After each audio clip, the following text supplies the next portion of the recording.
একবার হযরত ইব্রাহিম আলাইহিস সালাম নামাজে দাঁড়িয়ে আল্লাহ তাআলার গভীর ধ্যানে মগ্ন রয়েছেন।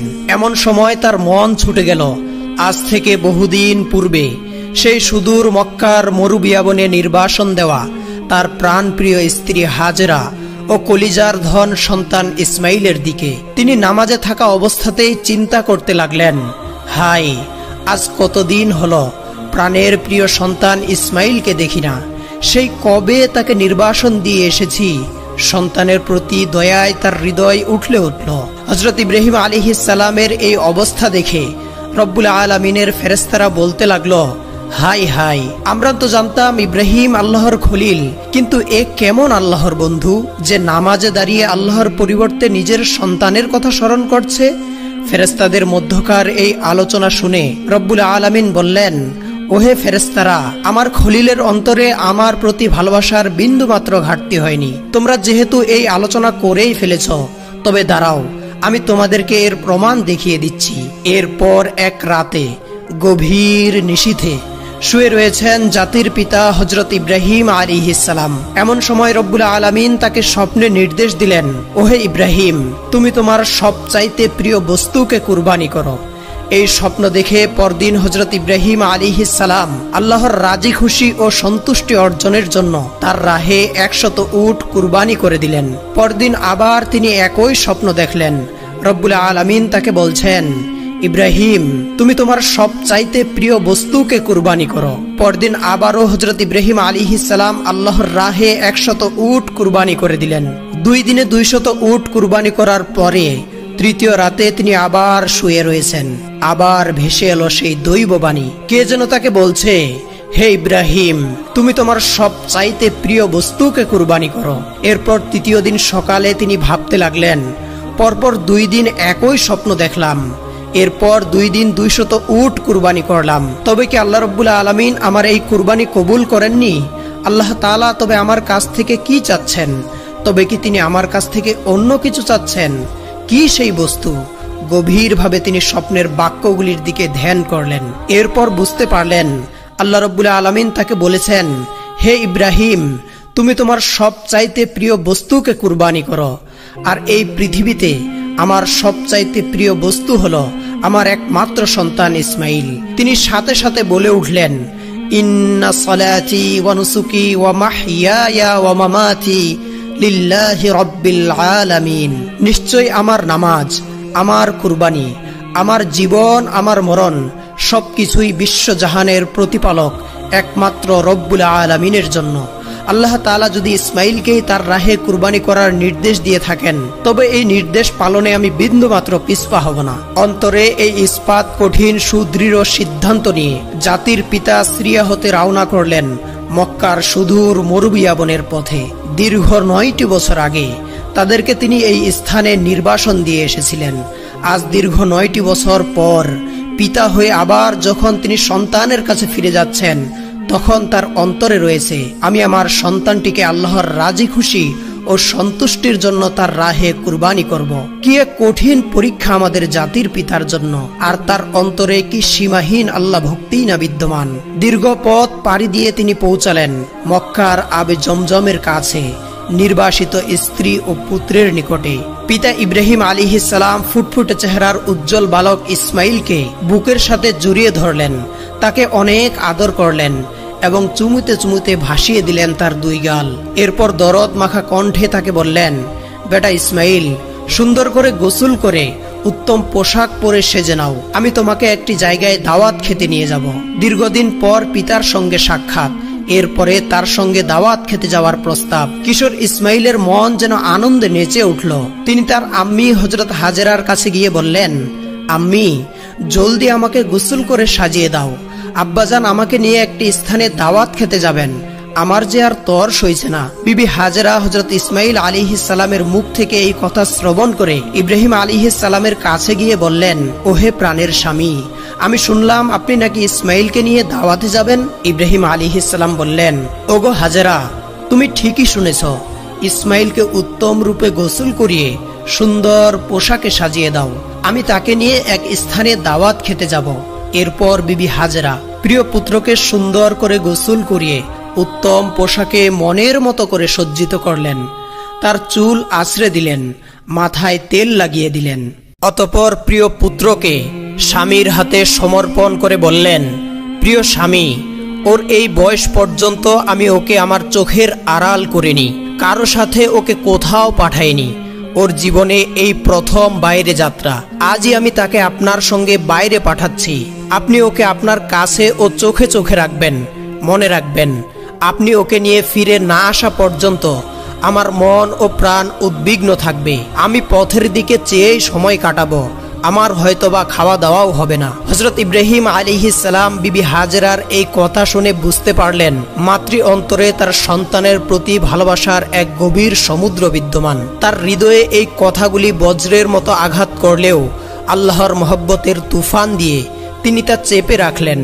মনের অবস্থা কোনো ক্রমেই বিবি হাজেরাকে বুঝতে দিলেন না। বিবি হাজেরাকে আর একটি উত্তরও না দিয়ে বালক ইসমাইলকে নিয়ে তিনি মিনার পথ ধরলেন। হযরত ইব্রাহিম আলাইহিস সালাম পূর্বেই একখানা ধারালো ছুরি ও এক গাছি রশি নিজের জামার আস্তিনের নিচে লুকিয়ে রেখেছিলেন। তিনি রওনা দিলেন হযরত ইসমাইল আলাইহিস সালামকে নিয়ে চরম পরীক্ষায় উত্তীর্ণ হওয়ার জন্য। ইব্রাহিম আলাইহিস সালাম পুত্র ইসমাইলকে নিয়ে মিনা পাহাড়ের দিকে অগ্রসর হতে লাগলেন।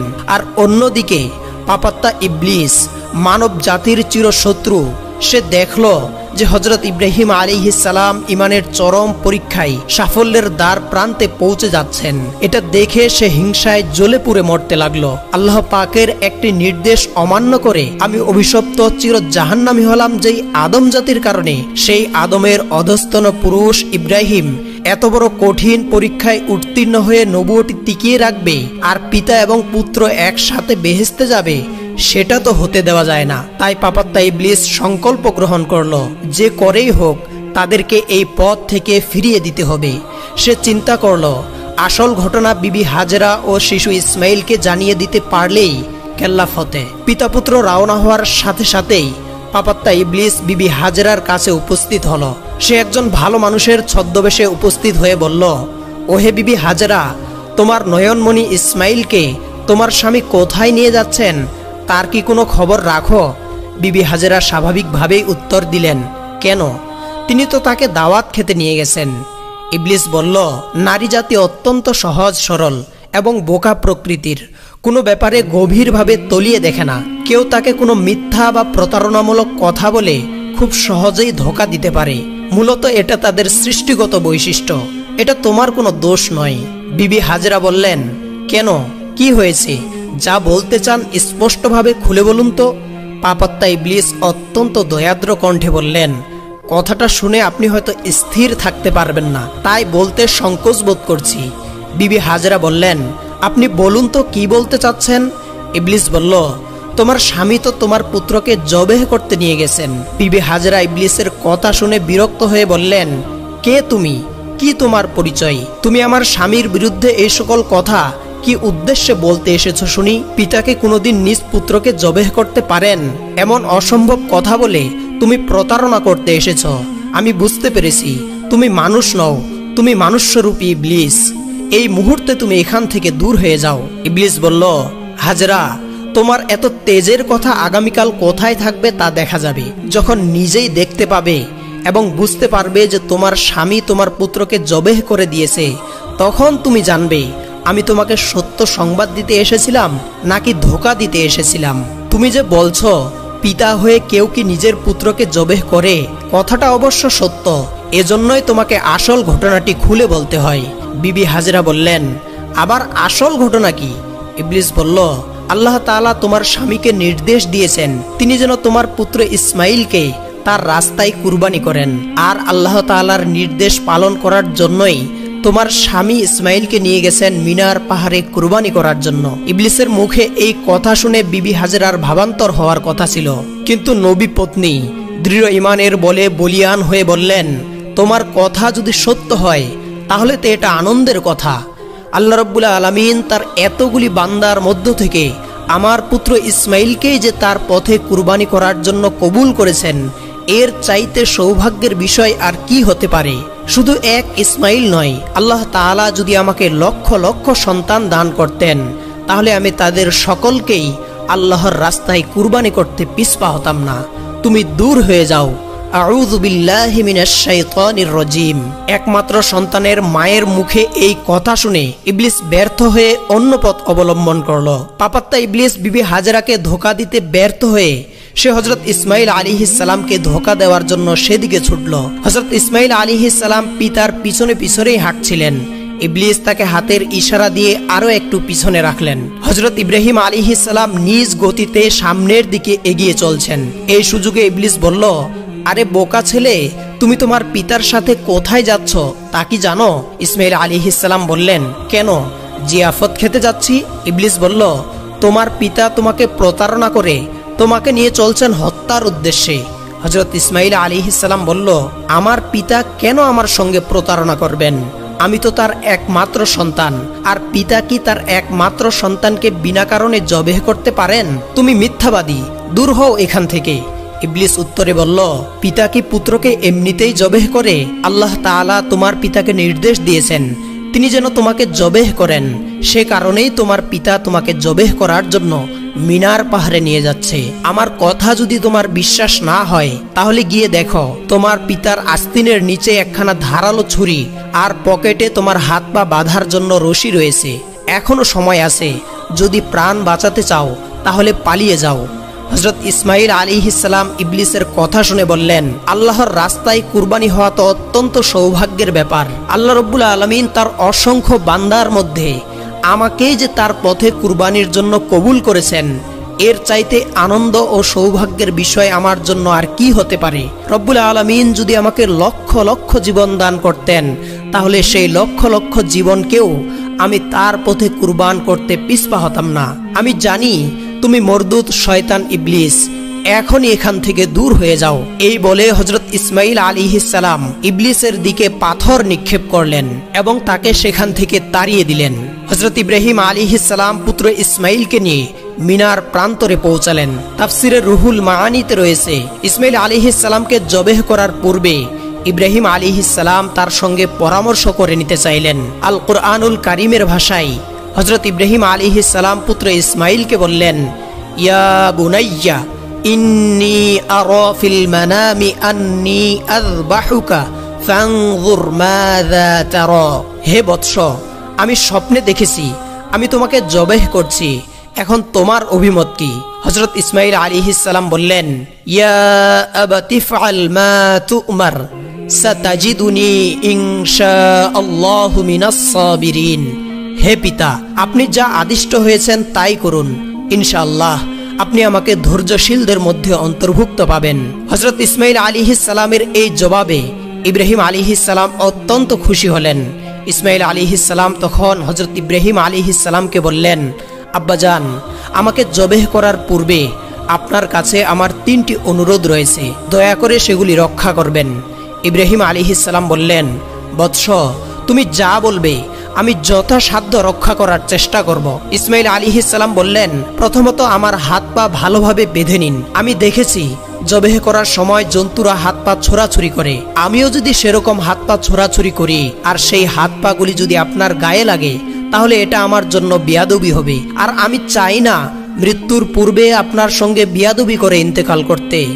ওহে আব্বাজান, আমার দ্বিতীয় আবেদন এই যে জবেহের সময় আপনি আপনার চোখে কাপড় বেঁধে নেবেন, কেননা এতে আমাকে জবেহ করতে আপনার জন্য সুবিধা হবে। আমি আপনার পুত্র, জবেহের সময় যদি আপনার দৃষ্টি আমার চেহারার উপর পড়ে তাহলে আমাকে জবেহ করতে আপনার দয়া হবে, আর এই দয়ার কারণে আল্লাহ রাব্বুল আলামিনের নির্দেশ পালনে কিছুটা ব্যাঘাত সৃষ্টি হবে, আর আমি চাই না আমার প্রতি দয়ার কারণে আল্লাহ তাআলার নির্দেশ পালনে সামান্যতম ব্যাঘাতের সৃষ্টি হোক। তৃতীয়ত, জবেহের পর আমার রক্তমাখা জামা আম্মাজানের কাছে দিয়ে তাকে আমার সালাম জানাবেন, বলবেন এই ত্যাগের বিনিময়ে আমরা বেহেশতে একসঙ্গে থাকব। তাকে বলবেন আল্লাহর আদেশ পালনের জন্য শুকরিয়া আদায় করতে এবং আমার জন্য দুঃখ না করতে। পুত্রের এই কথায় হযরত ইব্রাহিম আলাইহিস সালামের হৃদয়ে ভরে গেল। তিনি আস্তিনের নিচে লুকানো দড়ি ও ছুরি বের করলেন। ইসমাইল আলাইহিস সালামের হাত পা বেঁধে চোখে কাপড় বেঁধে তাকে মাটিতে শুইয়ে দিলেন। ছুরি হাতে নিয়ে তিনি প্রস্তুত তার একমাত্র সন্তানকে জবেহ করতে তিনি দৃঢ় প্রতিজ্ঞ। আল্লাহর আদেশ পালনে কোনো শক্তি আজ তাকে বাধা দিতে পারবে না। এই দৃশ্য দেখে আসমান ও জমিনের ফেরেশতারা প্রকম্পিত হতে লাগলো। তারা আল্লাহর তাসবিহ ও পবিত্রতা ঘোষণা করতে লাগলো। হযরত ইব্রাহিম আলাইহিস সালাম ইসমাইলের গলায় ছুরি চালাতে যাচ্ছেন। ঠিক তখনই আল্লাহ রাব্বুল আলামিন ছুরিকে নির্দেশ দিলেন, হে ছুরি, খবরদার, ইসমাইলের গলার একটি পশমও কাটবে না। যদি তুমি কাটো তাহলে তোমার জন্য জাহান্নামের আগুন নির্ধারিত হবে। ইব্রাহিম আলাইহিস সালাম বিসমিল্লাহ বলে ছুরি চালালেন, কিন্তু ছুরি আল্লাহর নির্দেশ পেয়ে ইসমাইলের গলার একটি পশমও কাটল না। তিনি বারবার চেষ্টা করলেন, কিন্তু কিছুতেই গলা কাটতে পারলেন না। ইসমাইল আলাইহিস সালাম বললেন, আব্বাজান, সম্ভবত আমার প্রতি স্নেহের কারণে আপনি জোরে ছুরি চালাতে পারছেন না। আপনার সমস্ত শক্তি দিয়ে ছুরি চালান। আমরা আল্লাহর আদেশ পালনে ব্যর্থ হলে কিয়ামতের দিন এজন্য আমাদেরকে জবাবদিহি করতে হবে। হযরত ইব্রাহিম আলাইহিস সালাম পুনরায় সর্বশক্তি দিয়ে ছুরি চালালেন, কিন্তু তবুও ছুরি কাটল না। বিরক্ত হয়ে তিনি ছুরিটি ছুঁড়ে ফেললেন। ছুরি গিয়ে লাগলো একটি পাথরের গায়ে। সঙ্গে সঙ্গে পাথরটি দ্বিখণ্ডিত হয়ে গেল। তিনি ছুরিটি তুলে নিয়ে আবার চেষ্টা করতে যাচ্ছিলেন। ঠিক তখনই আল্লাহ রাব্বুল আলামিন হযরত জিবরাইল আলাইহিস সালামকে নির্দেশ দিলেন, ওহে জিবরাইল, এখনই বেহেশত থেকে একটি দুম্বা নিয়ে যাও। ইসমাইলকে সরিয়ে তার জায়গায় দুম্বাটি রেখে দাও। জিবরাইল আলাইহিস সালাম চোখের পলকে বেহেশত থেকে একটি দুম্বা নিয়ে এলেন এবং হযরত ইসমাইল আলাইহিস সালামকে সরিয়ে তার জায়গায় বেহেশতের দুম্বাটি রেখে দিলেন। ইব্রাহিম আলাইহিস সালাম ছুরি চালালেন আর দুম্বাটি কুরবানি হয়ে গেল। কুরবানি শেষে তিনি বললেন, আলহামদুলিল্লাহ। হযরত ইব্রাহিম আলাইহিস সালাম মনে করেছিলেন তার ছুরির নিচে তার পুত্র ইসমাইল জবেহ হয়ে গেছে, কিন্তু চোখ খুলে তিনি দেখলেন, এ কি অবাক কাণ্ড! ইসমাইল তো তার পাশে দাঁড়িয়ে রয়েছে, কুরবানি তো হয়েছে একটি বেহেশতি দুম্বা। এই দৃশ্য দেখে হযরত ইব্রাহিম আলাইহিস সালাম ফেরেশতা জিবরাইল আলাইহিস সালামকে বললেন, ভাই জিবরাইল, আল্লাহ রাব্বুল আলামিন কি তবে আমার কুরবানি কবুল করলেন না? আমি তো আমার সন্তান ইসমাইলকে কুরবানি দিতে চেয়েছিলাম, কিন্তু কেন তাকে কুরবানি দিতে পারলাম না? হযরত জিবরাইল আলাইহিস সালাম বললেন, ওহে আল্লাহর খলিল, আল্লাহ রাব্বুল আলামিন আপনার উপর, আপনার পুরো পরিবারের উপর অত্যন্ত সন্তুষ্ট। আপনারা আল্লাহ রাব্বুল আলামিনের রাজি খুশি ও সন্তুষ্টির জন্য যেই ধৈর্য এবং মহব্বতের পরাকাষ্ঠা দেখিয়েছেন, এটা বিশ্ববাসীর জন্য নজির হয়ে থাকবে। আপনাদের সকলের উপর আল্লাহ রাব্বুল আলামিন খুশি হয়ে বেহেশত থেকে এই দুম্বা পাঠিয়েছেন এবং আপনার পুত্রের পরিবর্তে এই দুম্বাটিকেই আপনি কুরবানি করেছেন। এই কথা শুনে হযরত ইব্রাহিম আলাইহিস সালাম আল্লাহ রাব্বুল আলামিনের শুকরিয়া আদায় করলেন।